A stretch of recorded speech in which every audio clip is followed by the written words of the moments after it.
إن الحمد لله نحمده ونستعينه ونستغفره ونعوذ بالله من شرور أنفسنا ومن سيئات أعمالنا من يهده الله فلا مضل له ومن يضلل فلا هادي له وأشهد أن لا إله إلا الله وحده لا شريك له وأشهد أن محمدًا عبده ورسوله فأعوذ بالله السميع العليم من الشيطان الرجيم من همزه ونفخه ونفثه يا أيها الذين آمنوا اتقوا الله حق تقاته ولا تموتن إلا وأنتم مسلمون يا أيها الناس اتقوا ربكم الذي خلقكم من نفس واحدة وخلق منها زوجها وبث منهما رجالا كثيرا ونساء واتقوا الله الذي تساءلون به والأرحام إن الله كان عليكم رقيبا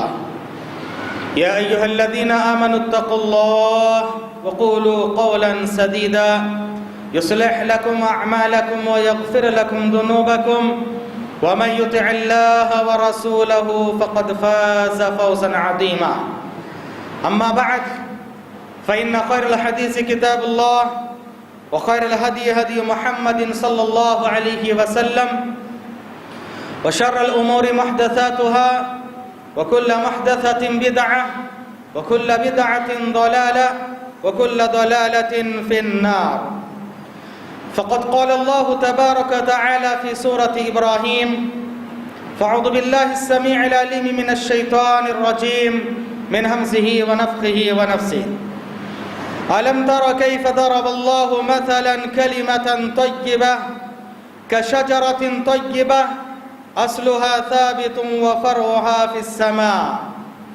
تؤتي أكلها كل حين بإذن ربها ويضرب الله الأمثال للناس لعلهم يتذكرون ومثل كلمة خبيثة كشجرة خبيثة اجتثت من فوق الأرض ما لها من قرار يثبت الله الذين آمنوا بالقول الثابت في الحياة الدنيا وفي الآخرة ويضل الله الظالمين ويفعل الله ما يشاء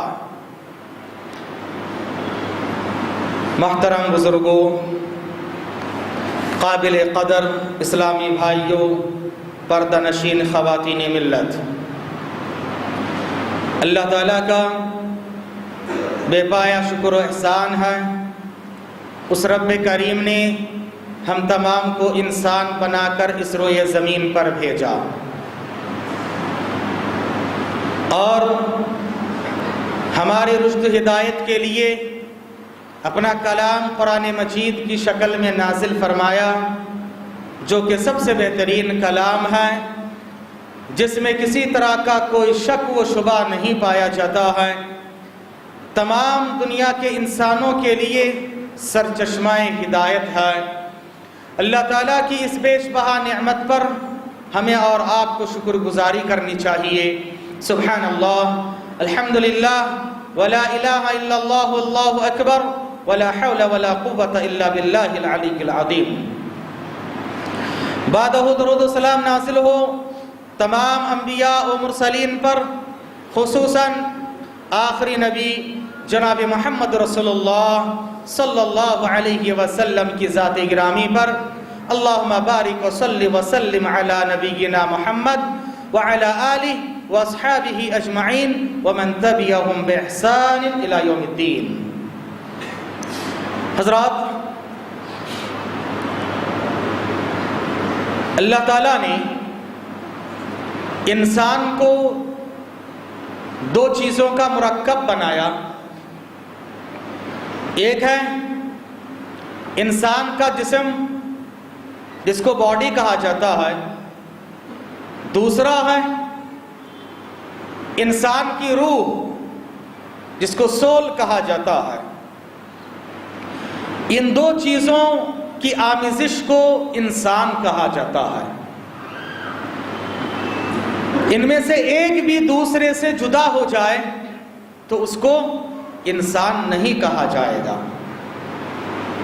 مثال کے طور پر کسی کے جسم سے روح پرواز کر جائے تو اب اس کو انسان نہیں بلکہ لاش کہا جاتا ہے، میت کہا جاتا ہے، ڈیڈ باڈی کہا جاتا ہے۔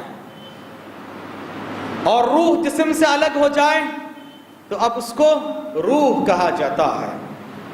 دونوں کے کمبینیشن کو انسان کہا جاتا ہے۔ اور حقیقی معنی میں انسان وہ ہے جو ان دونوں کو قرآن و حدیث کے مطابق پروان چڑھائیں۔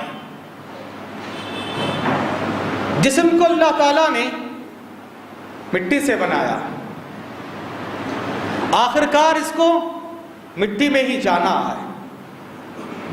روح کو اللہ تعالیٰ نے اپنے پاس سے بھیجا ہے۔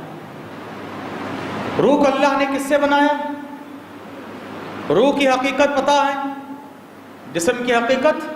اللہ نے جسم کو مٹی سے بنایا ہے۔ یہ مٹی کا بنا ہوا ایک پتلا ہے۔ جیسے کہ اللہ تعالیٰ نے دنیا کے پہلے انسان آدم علیہ السلام کے بارے میں فرمایا کہ میں نے آدم کو خلقت بیدی، اپنے دونوں ہاتھوں سے پیدا کیا۔ اس سے یہ بھی معلوم ہوا کہ اللہ تعالیٰ کے دو ہاتھ ہیں، اور جو لوگ اللہ کی ہاتھ سے مراد قدرت لیتے ہیں یہاں پر پریشان ہو جاتے ہیں کہ اللہ کی قدرتیں الگ الگ ہیں۔ کیا میں نے آدم کو دو قدرتوں سے پیدا کیا؟ نہیں، دو ہاتھوں سے پیدا کیا۔ یہ انسان کی عظمت و شرافت ہے کہ اللہ تعالیٰ نے، رب کریم نے، رب ذوالجلال نے ہمارے باپ آدم علیہ السلام کو اپنے ہاتھوں سے پیدا فرمایا۔ سبحان اللہ۔ اور اتنا ہی نہیں، پیدا فرمانے کے بعد اللہ نے فرمایا، سورہ بنی اسرائیل میں اللہ نے فرمایا وَلَقَدْ كَرَّمْنَا بَنِي آدم، یقیناً ہم نے آدم اور آدم کی اولاد کو کرامت، شرافت، بزرگی، عزت عطا فرمائی ہے۔ اللہ اکبر، اللہ اکبر۔ انسان کا ایک چھوٹا سا بچہ اتنا بھاری بھرکم ہاتھی کو کھینچ کے لے جاتا ہے نا، اتنے طاقت کا مالک، اتنا بھاری بھرکم جسم، لیکن انسان کا ایک چھوٹا سا بچہ اس کو جدھر چاہے لے جاتا ہے، جدھر چاہے گھماتا ہے۔ کیوں؟ وَلَقَدْ كَرَّمْنَا بَنِي آدم، یقیناً ہم نے آدم کی اولاد کو کرامت و شرافت و بزرگی عطا فرمائی ہے۔ اور اس کی پوری کرامت اور اس کی پوری شرافت، یہ عقل ہے نا، عقل کی وجہ سے۔ جانوروں کو اللہ نے عقل نہیں دیا ہے، اور جو انسان اس عقل کا صحیح استعمال کر لے، گویا کہ اس نے عقل کا صحیح استعمال کیا ہے اور رب کی شکر گزاری کی ہے۔ اور جو انسان اس کا غلط استعمال کر لے، گویا کہ اس نے ناقدری و ناشکری کی ہے۔ سب سے بڑا ناشکرا وہ ہے جس نے اپنے عقل کا غلط استعمال کیا ہے۔ حضرات، انسان کے جسم کو اللہ تعالیٰ نے مٹی سے بنایا ہے، اور اس کو آخرکار مٹی میں جانا ہے۔ اس کی ہر ضرورت اللہ تعالیٰ نے مٹی میں رکھی ہے۔ انسان کے جسم کو جو کچھ چاہیے اللہ نے ہر ضرورت مٹی میں رکھی ہے۔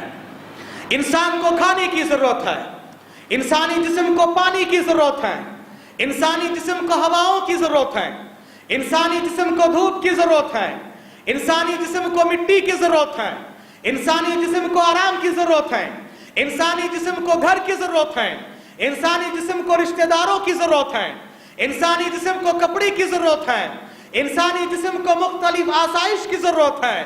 ان سب کی ضرورت اللہ نے مٹی میں رکھی ہے۔ اور میں اپنی طرف سے نہیں، پیارے نبی صلی اللہ علیہ وسلم نے حدیث شریف میں فرمایا، بیہقی کی روایت میں آپ نے فرمایا خلق الرجل من تراب، انسان کو مٹی سے پیدا کیا گیا، وجعلت نہبته فیہ، اور اس کی ہر ضرورت مٹی میں رکھی گئی ہے۔ سبحان اللہ۔ اور آخرکار مرنے کے بعد اس جسم کو کہاں پہنچنا ہے؟ مٹی میں۔ یہ ختم، جسم کی ہسٹری یہاں تک ختم۔ دوسری چیز، روح کی ہسٹری دیکھتے ہیں کہ روح کو اللہ تعالیٰ نے کس سے پیدا کیا، اس کی حقیقت کیا ہے؟ کوئی جانتا ہے؟ نہیں۔ اللہ تعالیٰ نے سورہ بنی اسرائیل میں فرمایا، پیارے نبی صلی اللہ علیہ وسلم سے خطاب کر کے، وَيَسْأَلُونَكَ عَنِ الرُّوحِ، لوگ آپ کو روح کے تعلق سے پوچھتے ہیں، لوگ آپ کو روح کے تعلق سے سوال کرتے ہیں۔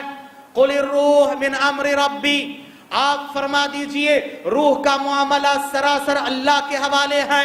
روح کی حقیقت کیا ہے، اس کی ماہیت کیا ہے، اس کی ریالٹی کیا ہے، کہاں سے پیدا شدہ، کیسی اس کی حقیقت ہے، کب آتی ہے، کب جاتی ہے، کیا اس کی ماہیت ہے، ان سب کا معاملہ صرف اور صرف اللہ کے پاس ہے، کوئی نہیں جانتا۔ اللہ اکبر۔ دیکھیے سائنس اور ٹیکنالوجی اتنی ترقی کر چکی ہے، آج لوگ انسانی جسم کے پرزے کی تحقیق کر رہے ہیں، لیکن روح کے بارے میں آج تک کسی کو کچھ سمجھ میں ہی نہیں آیا، اور نہ ہی قیامت کی صبح تک سمجھ میں آئے گی، کیونکہ رب نے فرمایا قُلِ الرُّوحُ مِنْ أَمْرِ رَبِّي، روح کا معاملہ تو اللہ کے حوالے ہے۔ یہ روح انسان کے جسم میں ایک مرتبہ آتی ہے اور بس ایک مرتبہ پرواز کر جاتی ہے، پھر دوبارہ کبھی واپس آنے کا سوال ہی نہیں ہے۔ اس میں دو مسئلے حل ہوتے ہیں۔ ایک تو وہ لوگ جو کہتے ہیں کہ جو خودکشی کر لیں، یا زمانے جاہلیت میں یہ سوچ تھی کہ جس کو قتل کر دیا جائے اس کی روح بھٹکتی رہتی ہے کہ مجھے پانی پلاؤ، پانی پلاؤ، میرا انتقام لو۔ اسی طرح سے جو خودکشی کر لے اس کی روحیں بھٹکتی ہے جب تک اس کے نام پہ کچھ کیا نہ جائے۔ کوئی مر جاتا ہے، اس کی روح کو تسکین دینے کے لیے چوتھے دن میں کچھ کیا جاتا ہے، 40ویں دن میں کچھ کیا جاتا ہے، سال کے بعد برسی منائی جاتی ہے، قبروں میں حاضری دی جاتی ہے۔ یاد رکھ کے یہ سراسر غلط ہے، روح کبھی آتی نہیں ہے، ایک مرتبہ آتی ہے اور ایک مرتبہ پرواز کر جاتی ہے۔ کب آتی ہے؟ صحیح مسلم کی روایت ہے، پیارے نبی صلی اللہ علیہ وسلم نے تفصیل کے ساتھ ارشاد فرمایا، اور حدیث کی کئی کتابوں میں یہ روایت منقول ہے کہ آپ صلی اللہ علیہ وسلم نے فرمایا ماں کے پیٹ میں بچہ جب 120 دن کا ہوتا ہے، 4 مہینے کا ہوتا ہے، اللہ تبارک و تعالی ایک فرشتے کو متعین کر دیتا ہے، فرشتہ آتا ہے، آنے کے بعد روح پھونک کے جاتا ہے۔ یہ روح پہلی مرتبہ دنیا میں آئی، پہلی مرتبہ روح دنیا میں آئی، اس کے بعد ہی بچہ ماں کے پیٹ میں حرکت کرتا ہے، موومنٹ اسی وقت آتا ہے۔ اس سے پہلے ڈاکٹروں سے پوچھ لو، 4 مہینہ پہلے بچہ پیٹ میں حرکت نہیں کرتا ہے۔ روح اب آئی تو جسم الگ ہے اور روح الگ ہے۔ روح 4 مہینے میں، جب بچے کی عمر 4 مہینہ ہوتی ہے اس وقت روح آتی ہے، اور جب اس کی وفات کا وقت ہوتا ہے اس دنیا سے پرواز کر جاتی ہے، ختم، دوبارہ کبھی آنا نہیں ہے اس کو۔ یہ روح ہے۔ روح کو اللہ تعالیٰ نے اپنے پاس سے بھیجا ہے، اب اس کی بھی کچھ غذا ہونی چاہیے نا۔ اللہ نے جسم کو مٹی سے بنایا، اس کی غذا مٹی میں رکھی ہے، اس کی ہر ضرورت مٹی میں رکھی ہے۔ روح کو اللہ نے اپنے پاس سے بھیجا ہے تو اس کی بھی غذا ہونی چاہیے، اس کی بھی ضرورت ہے، اور یہ معلوم کس کو ہے؟ اللہ کو معلوم ہے کہ اس روح کی غذا کیا ہے، روح کی ضرورت کیا ہے۔ اور اللہ تعالیٰ نے اسی لیے روح کی غذا کے طور پر، روح کی ضرورت کے طور پر اپنا کلام نازل فرمایا ہے، احادیث مبارکہ کو نازل فرمایا ہے، اور یہ سلف کا عقیدہ ہے قرآن و حدیث دونوں کے دونوں وحی ہے۔ قرآن کو وحی مطلوع کہا جاتا ہے، وہ وحی جس کی تلاوت ہوتی ہے، اور حدیث کو وحی غیر مطلوع کہا جاتا ہے، وہ وحی جس کی تلاوت نماز میں نہیں ہوتی ہے، لیکن دونوں وحی ہے، وحی ہے، اللہ کی طرف سے ریویلڈ ہے، دونوں وحی ہے۔ فرق اتنا ہے کہ قرآن کے معنی اور مفہوم اور اس کے الفاظ، اس کے میننگ، اس کے وارڈنگ دونوں اللہ کی طرف سے ہے، اور حدیث کا معنی، مفہوم، کانسیپٹ اللہ کی طرف سے ہے، ورڈ، الفاظ، وارڈنگ صرف نبی کے ہیں۔ اتنا فرق ہے، ورنہ دونوں کے دونوں وحی ہے، اور یہ دونوں روح کی غذا ہے، روح کی غذا ہے۔ اللہ نے کہا نہیں کہا فی شفا، اس قرآن میں شفا ہے، کس کے لیے؟ دلوں کے لیے شفا ہے، روحوں کے لیے شفا ہے، جسم کے لیے شفا ہے، انسانیت کی شفا ہے، جنات کی شفا ہے، کائنات کی شفا ہے، فضا کی شفا ہے، حجر و شجر کی شفا ہے، چرندے پرندے درندوں کی شفا ہے، ہر ایک کی شفا اس قرآن میں موجود ہے۔ اللہ اکبر۔ تو اس روح کو اگر غذا پہنچانا ہے، قرآن و حدیث پر عمل کرنا ہے، قرآن و حدیث پر عمل کرنا ہے۔ اور یہ بھی نقطے کی بات یاد رکھیں، انسان جب مر جاتا ہے کیا اس کا جسم خود بخود چل کے مٹی میں جاتا ہے؟ نہیں، اس کو زور لگا کے طاقت دے کر پہنچانا پڑتا ہے۔ تو روح کو اللہ کے پاس جانے کے لیے طاقت کی ضرورت ہے، غذا کی ضرورت ہے، قوت کی ضرورت ہے، انرجی کی ضرورت ہے۔ اگر روح کو آپ طاقت نہیں دیں گے، پاور نہیں دیں گے، انرجی نہیں پہنچائیں گے، قوت نہیں پہنچائیں گے، تو یہ روح اللہ کے پاس پہنچ نہیں پائے گی۔ اس روح کے ساتھ کیا حشر ہوگا؟ اللہ تبارک تعالیٰ نے قرآن میں بھی، پیارے نبی صلی اللہ علیہ وسلم نے ترمذی کے ایک حدیث میں لمبی روایت ہے، تفصیل کے ساتھ ذکر فرمایا ہے، جب ایک برا انسان مرتا ہے، جب ایک برا انسان مرتا ہے، اس کی روح کو فرشتے بہت ہی سختی کے ساتھ قبض کرتے ہیں، جہنم کی ٹاٹ میں لپیٹتے ہیں، بدبودار ٹاٹ میں لپیٹنے کے بعد آسمان کی طرف لے جاتے ہیں، اس کا پورا نام لیا جاتا ہے، ذکر شر ہوتا ہے۔ آسمان میں پہنچنے کے بعد دروازہ کھلوانے کی کوشش کی جاتی ہے، آسمان کا دروازہ ایسی روح کے لیے نہیں کھولا جاتا ہے، نہیں کھولا جاتا ہے، آسمان کا دروازہ بند کر دیا جاتا ہے۔ اللہ نے قرآن میں فرمایا لا تفتح لهم ابواب السماء، آسمان کے دروازے ایسے خبیث روحوں کے لیے نہیں کھولا جاتا، آسمان کے دروازے بند کر دیے جاتے ہیں، اچھے روحوں کو آسمان کے اوپر علین میں لے جایا جاتا ہے، اور خبیث روحوں کو جن کے پاس طاقت نہیں، قوت نہیں، پاور نہیں، ان کو وہی آسمان سے ہی پٹک دیا جاتا ہے، پھینک دیا جاتا ہے، چیختا ہے، چلاتا ہے، روتا ہے، گڑ گڑاتا ہے، ایسی آواز، ایسی چیخ، ایسی پکار اگر کوئی انسان سن لے، اگر کوئی جن سن لے، قیام مرتے دم تک مسکرانا چھوڑ دے گا، لذتوں سے فائدہ اٹھانا چھوڑ دے گا، بیویوں سے ملنا چھوڑ دے گا، اچھا کھانا پینا چھوڑ دے گا، گویا کہ وہ باولا ہو گیا ہے، پریشان ہو گیا ہے۔ اور نبی نے فرمایا قبر کے احوال کے بارے میں، اگر میں تم کو بتاؤں تم اپنے مردوں کو اوپر رکھ کر سڑا دو گے، گلا دو گے، اور تم اپنے قبروں میں مردوں کو دفن کرنا بند کر دو گے، اسی لیے میں نے ان کو بتایا نہیں ہے۔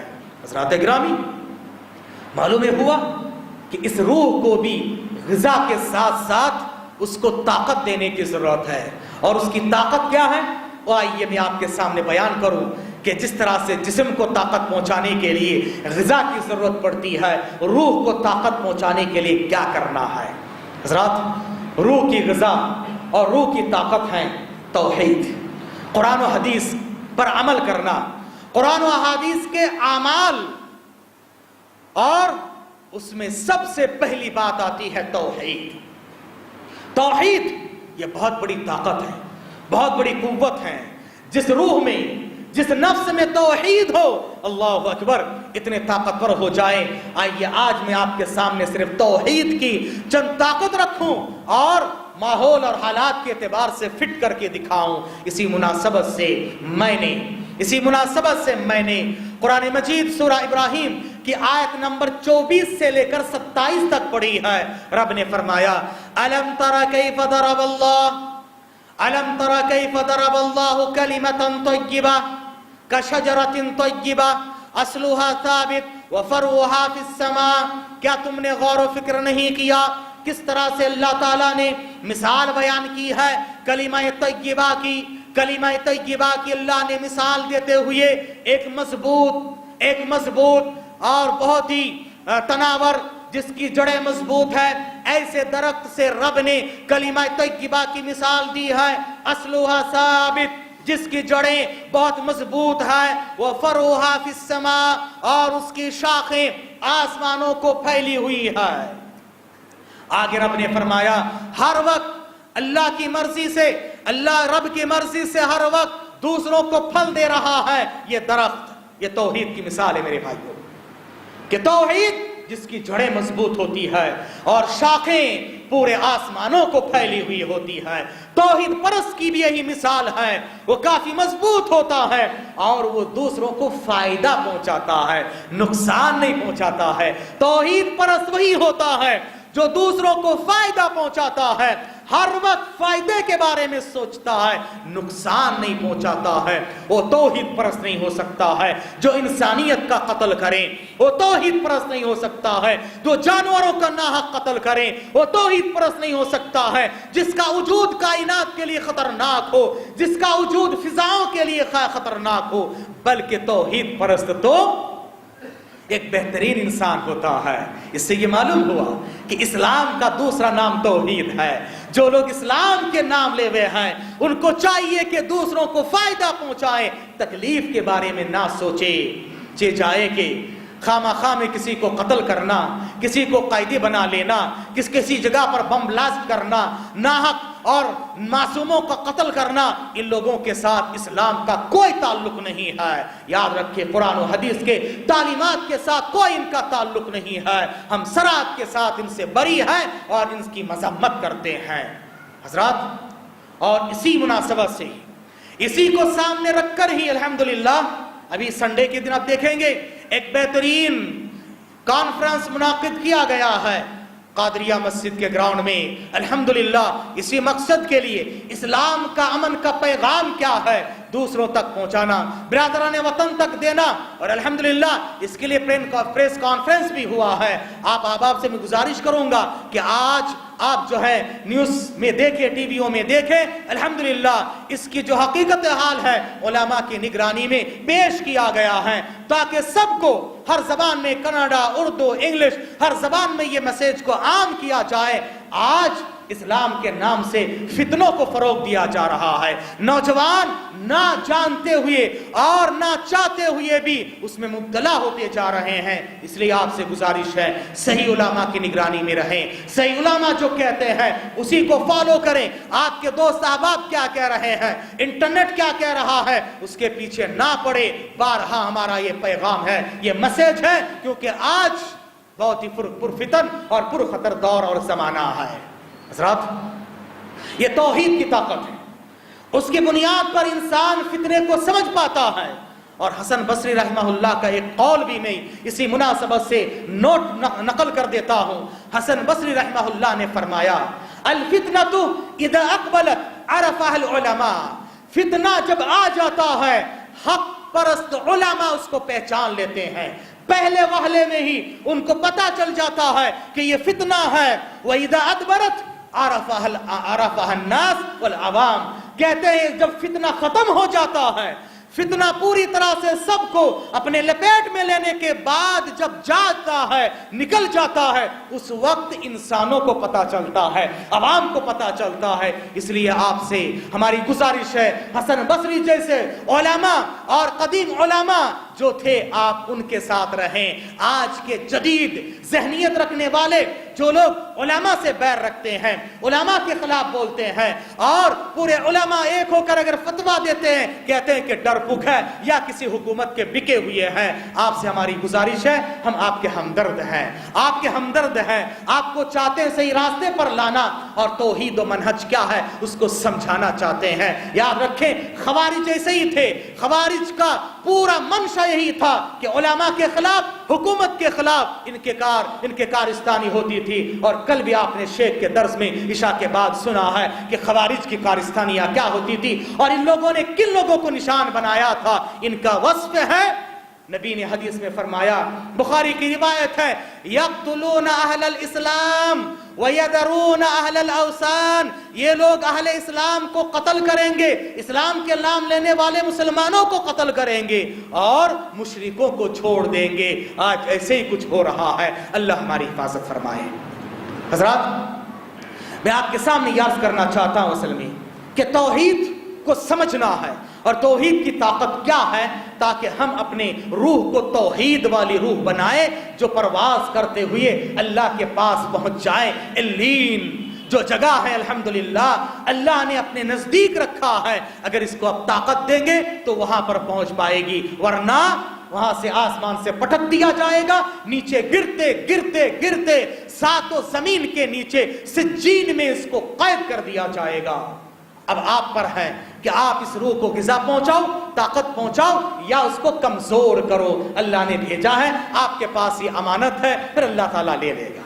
حضرات، توحید میں بڑی طاقت ہے، اور اس کی مثال اللہ تعالیٰ نے اس آیت میں دی ہے ایک مضبوط درخت سے، اور شرک بہت کمزور ہے۔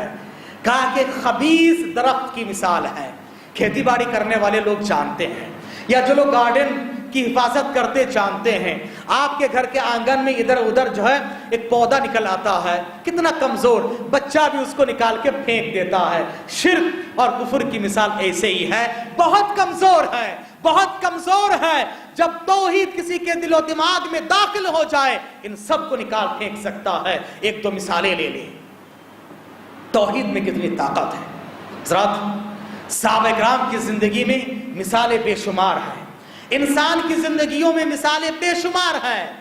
بلال حبشی جیسے آدمی، کمزور آدمی، ایک غلام ہے، دیکھنے میں خوبصورت نہیں ہے، کون ماں باپ ہے پتہ بھی نہیں ہے۔ اللہ اکبر۔ بلال سے پوچھا گیا، بلال بتاؤ تمہارا حسب نسب کیا ہے، تمہارے باپ کا نام کیا ہے؟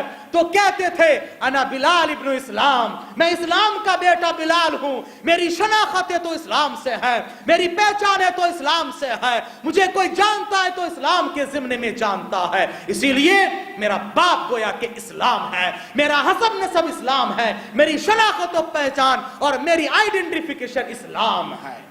اسی طرح سے سلمان فارسی سے بھی لوگوں نے ہی پوچھا، آپ لوگوں نے سنا ہے سلمان فارسی رضی اللہ عنہ کے اسلام لانے کا واقعہ، بہترین گھرانے کے، لیکن لوگوں نے لے جا کے ان کو بیچ ڈالا تھا، آخرکار وہ اسلام قبول کیے۔ ان سے بھی جب پوچھا گیا کہ بتاؤ تمہارا حسب نسب کیا ہے، وہ بھی کہتے تھے انا سلمان ابن اسلام، میں اسلام کا بیٹا سلمان ہوں۔ یاد رکھے یہ اسلام اور توحید کی طاقت ہے میرے بھائیوں۔ کہاں کہاں پر سلمان فارسی کہاں سے آتے ہوئے توحید کو قبول کر لیے۔ صحابہ کرام کی زندگیوں میں مثالیں بے شمار ہے۔ آئیے میں اس سے ہٹ کر آپ کو کچھ اور مثالیں دیتا ہوں۔ حضرات، یہ توحید اگر ایک عورت کے اندر آ جائیں، ایک عورت جو صنف نازک ہے، کمزور ہے، لیکن اگر اس کے اندر بھی یہ توحید کی طاقت آ جائے، وقت کے بڑے بڑے بہادروں کو، وقت کے بڑے بڑے ظالم بادشاہوں کو دھول چٹا سکتی ہے۔ کیا آپ کو یاد نہیں ہے فرعون وقت کا ظالم و جابر بادشاہ، جس کے سامنے بات کرنے کی کسی کو جرأت و ہمت نہیں ہے، وہ سزا دینے میں مشہور تھا، بڑی طاقت، بڑی قوت کا مالک، بڑی سلطنت کا مالک، لاؤ لشکر کا مالک، بڑا ناز و غرور تھا، کبر و غرور میں مبتلا تھا، اور سینہ تان کے چلا کرتا تھا، اپنے آپ کے بارے میں کہتا تھا انا ربکم العالی، میں سب سے بڑا رب ہوں، وہ کہتا تھا۔ اللہ تعالیٰ نے اسی کے گھر میں اس کی بیوی کو ہدایت دی، توحید وہ سمجھ گئی، اس کی بیوی آسیہ کو اللہ تعالیٰ نے ہدایت دی، توحید کی طاقت اور قوت دیکھو، سبحان اللہ، اتنی طاقت اور قوت ہے کہ ایک عورت کے اندر اگر آ جائے پورے کائنات بدل کے رکھ دے۔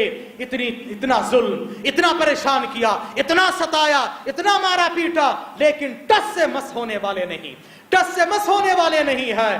آخرکار اللہ تعالیٰ کے یہاں پر جانا، اپنی جان کی بازی لگا دینا گوارا کی ہے ایک کمزور خاتون، لیکن وقت کے ظالم و جابر بادشاہ کا مقابلہ کرنے کے لیے تیار۔ اللہ اکبر۔ ساتھ ہی ساتھ فرعون کے دربار میں فرعون کی بیٹی کے کنگھی کرنے والی خاتون کا واقعہ آپ نے سنا ہے کہ جب بسم اللہ کہہ کر اس نے کنگھی کو اٹھایا تو فرعون کی بیٹی نے کہا کیا میرے باپ کے علاوہ بھی کوئی رب ہے، کوئی اللہ ہے؟ کہ ہاں ہے، تمہارے اور ہمارے سب کا رب اللہ ہے۔